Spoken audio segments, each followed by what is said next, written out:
Hello guys, আজকে আমরা অধ্যায় নাম্বার 15-এর 15.1-এ ত্রিভুজ ও চতুর্ভুজের পরিসীমা ও ক্ষেত্রফল সংক্রান্ত কিছু অঙ্ক করব। অঙ্কগুলো করতে আমাদের জেনে নিতে হবে আয়তক্ষেত্রের ক্ষেত্রফল, পরিসীমা ও কর্ণের সূত্র। এটা একটা আয়তক্ষেত্র হলে এটা হচ্ছে আয়তক্ষেত্রের দৈর্ঘ্য, এটাও আয়তক্ষেত্রের দৈর্ঘ্য, আর এটার মান সমান হয়। আর এটা প্রস্থ এবং এটাও প্রস্থ, তাই এই দুটোকে আমরা বি দিয়ে লিখেছি। আয়তক্ষেত্রের ক্ষেত্রফলের সূত্র হচ্ছে দৈর্ঘ্য ইন্টু প্রস্থ সমান সমান, এটা যদি দৈর্ঘ্য হয় এটা প্রস্থ হবে, তাহলে এ ইন্টু বি। আয়তক্ষেত্রের পরিসীমার সূত্র হচ্ছে 2 গুণিত দৈর্ঘ্য যোগ প্রস্থ। আমরা সমান সমান দিয়ে লিখেছি 2, দৈর্ঘ্য আমরা জানি এ আর প্রস্থ আমরা জানি বি, তাই আমরা লিখেছি 2 ইন্টু এ প্লাস বি। আয়তক্ষেত্রের কর্ণ হচ্ছে এই যে এই দাগটা, এটা হচ্ছে এই আয়তক্ষেত্রের একটা কর্ণ। এই কর্ণটা বার করার সূত্র হচ্ছে রুট ওভার অফ দৈর্ঘ্য স্কোয়ার প্লাস প্রস্থ স্কোয়ার। মানে ওটা সমান সমান দিয়ে লিখবো আমরা রুট ওভার অফ দৈর্ঘ্য এ, তাই এখানে লিখব এ স্কোয়ার, আর আমরা জানি প্রস্থ বি, তাই এখানে লিখব প্লাস বি স্কোয়ার। এবার আমরা বর্গক্ষেত্র সংক্রান্ত কিছু তথ্য জেনে নেব। এটা যদি একটা বর্গক্ষেত্র হয়, আমরা জানি যে বর্গক্ষেত্রে সবকটা বাহুর দৈর্ঘ্য এক হয়, তাই আমি সবকটা এ লিখেছি।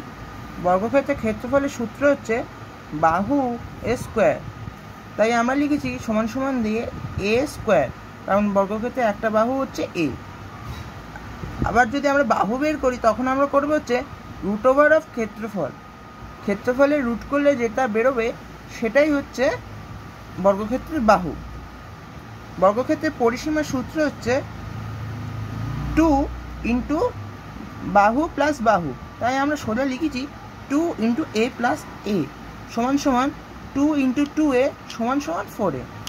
বর্গক্ষেত্রের কর্ণের সূত্র হচ্ছে রুট ওভার অফ বাহু স্কোয়ার প্লাস বাহু স্কোয়ার সমান সমান দিয়ে আমরা লিখেছি root over of a square plus a square, যেহেতু আমরা জানি বাহু এ সমান সমান রুট 2a স্কোয়ার সমান সমান রুটের সাথে স্কোয়ার কেটে গেল হলো এ, আর এদিকে রুট টু এর মতো বসে গেল, তাই সমান সমান দিয়ে আমরা লিখেছি রুট 2a। মানে এর থেকে বোঝা যাচ্ছে বর্গক্ষেত্রের কর্ণের সূত্র হচ্ছে রুট 2 ইন্টু বাহু। আমাদের আর একটা জিনিস জানতে হবে চার দেওয়ালের ক্ষেত্রফলের সূত্র, সেটা হচ্ছে কি 2 ইন্টু দৈর্ঘ্য যোগ প্রস্থ ইন্টু উচ্চতা। আমরা যদি কখনো চার দেওয়ালের ক্ষেত্রফলে বার করতে চাই, তখন আমরা যদি এই সূত্র অ্যাপ্লাই করি, তাহলে আমরা খুবই তাড়াতাড়ি চার দেওয়ালের ক্ষেত্রফলের সূত্র মাধ্যমে চার দেওয়ালের ক্ষেত্রফল বার করে নিতে পারবো। এবার আমরা 15.1-এ 3 দাগটা করব। লেখা রয়েছে বিরাটি মহাজাতি সংঘের আয়তাকার মাঠের দৈর্ঘ্য ও প্রস্থের অনুপাত 4:3। মাঠটির চারদিক একবার হেঁটে এলে 336 মিটার পথ অতিক্রম করা যায়। মাঠটির ক্ষেত্রফল হিসাব করি। মাঠটির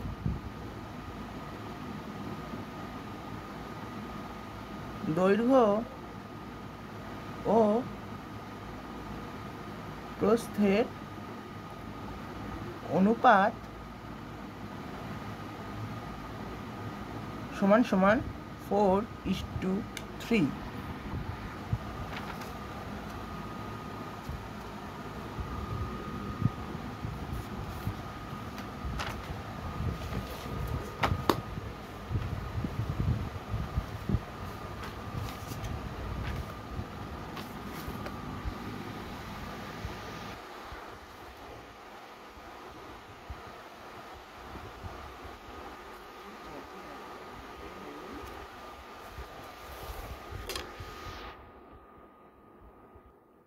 এখানে বলেছে মাঠটির চারদিকে একবার হেঁটে এলে 336 মিটার পথ অতিক্রম করা যায়।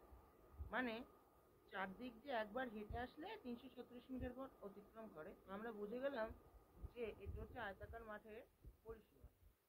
আমরা তাহলে এবার আয়তাকার মাঠের পরিসীমার সূত্র বসিয়ে শর্ত মতে 2 × 4x + 3x = 336 বা 7x = 336/2 বা x = 336 × 2 × 7। আমরা 2 দিয়ে 336 কাটলাম হলো 168। এবার 7 দিয়ে 168 কাটলাম হলো 24। অতএব x = 24। তাহলে দৈর্ঘ্য = 4x = 4 × 24 = 96। এখানে প্রস্থ = 3x = 3 × 24 = 72। এখান থেকে আমরা আয়তক্ষেত্রের ক্ষেত্রফল পেয়ে যাব। লিখব ক্ষেত্রফল = দৈর্ঘ্য × প্রস্থ। নিচে সমান সমান দিয়ে লিখব দৈর্ঘ্য 96 × প্রস্থ 72। তোমাদের একটা কথা বলে নিই, এখানে ক্ষেত্রফল সবসময় বর্গে হয়, তাই এখানে আমরা লিখব বর্গ মিটার = 6912 বর্গ মিটার।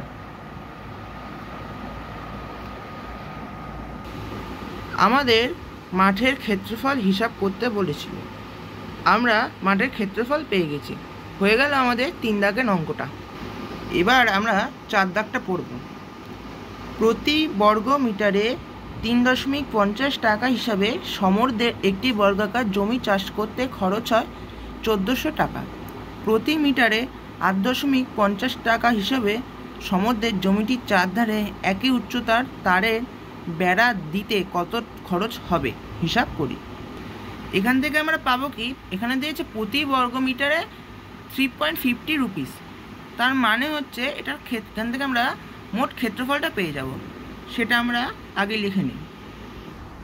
লিখব মোট খরচ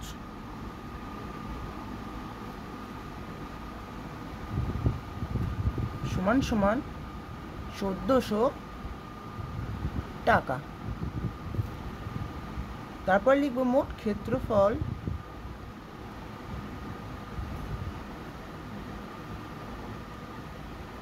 = 1400 টাকা মোট খরচ হয়েছে। প্রতি বর্গ মিটারে 3.50 টাকা করে খরচ হচ্ছে, তাহলে 1400কে 3.50 দিয়ে ভাগ করলে আমরা মোট ক্ষেত্রফল পেয়ে যাব। আমরা দশমিক তুলে এখানে 100 লিখি।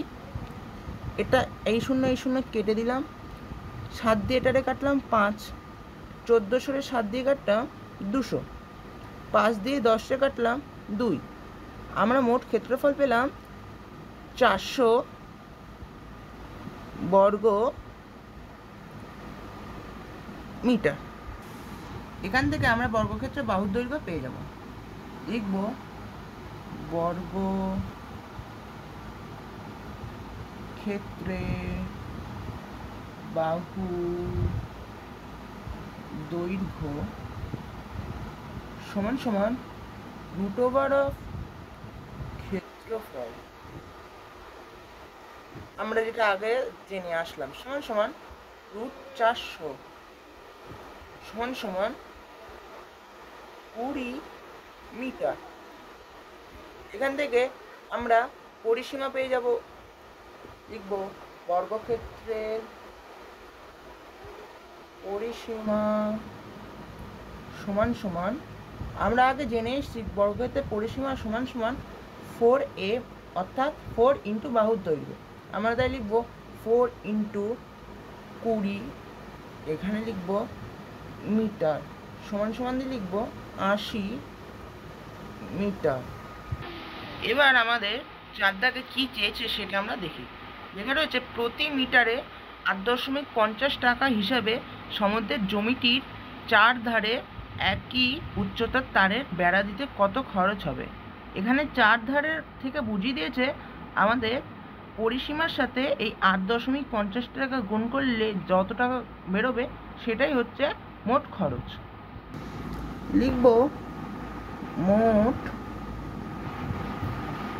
খরচ সমান সমান, আমরা পরিসীমা পেয়েছিলাম হচ্ছে 80 গুণ প্রতি মিটারে, এখানে বলা হচ্ছে 8.50 টাকা করে খরচ হবে, আমরা সেটা লিখে দিই 8.50 টাকা। এবার আমরা ক্যালকুলেশন করি 80 গুণ 8.50, এখান থেকে দশমিক তুলে 100 লিখলাম, যেহেতু এখানে 2 ঘর আগ পরে দশমিক আছে তাই আমরা দুটো শূন্য এখানে বসিয়েছি। এই শূন্য এই শূন্য এই শূন্য এই শূন্য কেটে গেল, তাহলে 8×85 হয় 680 টাকা। তাহলে তোমরা অতএব লিখে দেবা প্রতি মিটারে 8.50 টাকা হিসাবে সমুদ্রের জমিটি চার ধারে একই উচ্চতার তারে বেড়া দিতে মোট 680 টাকা খরচ হবে। এবার আমরা 5 দাগটা করব। এখানে লেখা আছে সুহাসদের আয়তাকার জমির ক্ষেত্রফল 500 বর্গ মিটার। জমিটির দৈর্ঘ্য 3 মিটার কমালে এবং প্রস্থ 2 মিটার বাড়ালে জমিটি বর্গাকার হয়। সুহাসদের জমি দৈর্ঘ্য ও প্রস্থ হিসাব করে লিখি। ধরি দৈর্ঘ্য x মিটার, প্রস্থ y মিটার। অতএব ক্ষেত্রফল সমান সমান x ইন্টু y। অতএব x y সমান সমান, এখানে বলে দিয়েছে জমিটির ক্ষেত্রফল 500 বর্গ মিটার, তাই আমরা লিখব xy সমান সমান 500।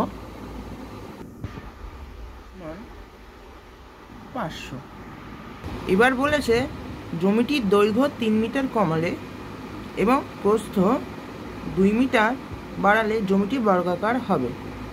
তাহলে আমরা দৈর্ঘ্য সমান সমান প্রস্থ তখন লিখতে পারি। এবার আমরা সেটা লিখে নিই। লিখব x - 3, এটা আমরা দৈর্ঘ্য থেকে 3 বিয়োগ করলাম, সমান সমান y প্লাস 2। যেহেতু এখানে বলে দিয়েছে দৈর্ঘ্য ও প্রস্থের মান সমান সমান হবে, যেহেতু এখানে বলেছে বর্গাকার হয়ে যাবে।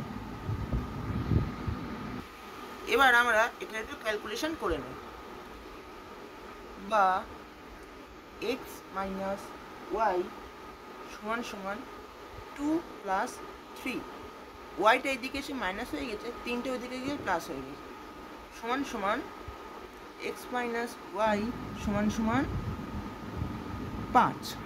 এটাকে আমরা নাম দেবো 2 নম্বর সমীকরণ, আর এটাকে আমরা লিখব 1 নম্বর সমীকরণ। এবার আমরা a + b হোল স্কোয়ারের সূত্র অ্যাপ্লাই করব। এখানে লিখব আমরা জানি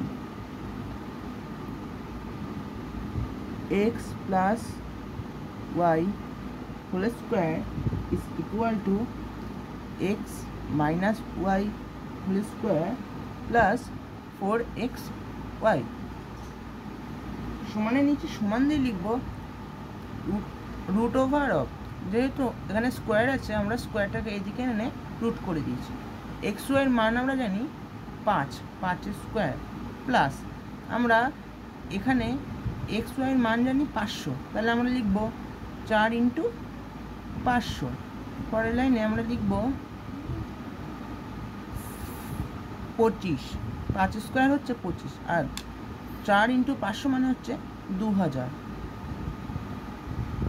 তাহলে আমরা পেয়ে যাচ্ছি মোট √2025 সমান সমান 45, অর্থাৎ 45-এর বর্গ করলে আমরা 2025 পাব। নিচে এখানে লিখে দিলাম x + y = 45। এটাকে আমরা 3 নম্বর সমীকরণ দিলাম। এবার আমরা 2 নম্বর সমীকরণ ও 3 নম্বর সমীকরণ যোগ করব অপনয়ন পদ্ধতিতে। 2 নম্বর সমীকরণ আছে x - y = 5, আর 3 নম্বর সমীকরণ আছে x + y = 45। এখান থেকে আমরা x এর মানটা বার করে নেব। আমরা y কেটে দিয়ে এখানে লিখব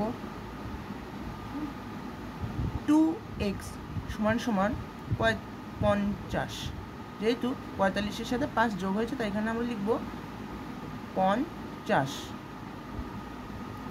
তাই আমরা এখানে লিখব x - y = 5 ও x + y = 45, যেটা আমরা আগে বার করলাম। এখানে y আমরা কেটে দিলাম, তাই নিচে লিখলাম এই x যোগ হয়ে হলো 2x এবং 45 ও 5 যোগ হয়ে হলো 50। আমার একটা ভুল হয়ে গেছিলো যে আমি ক্যামেরার দিকে লক্ষ্য করিনি, তাই প্রথমে এটা দেখতে পাইনি, তোমরা দেখতে পাবে। বা x = 50/2, বা x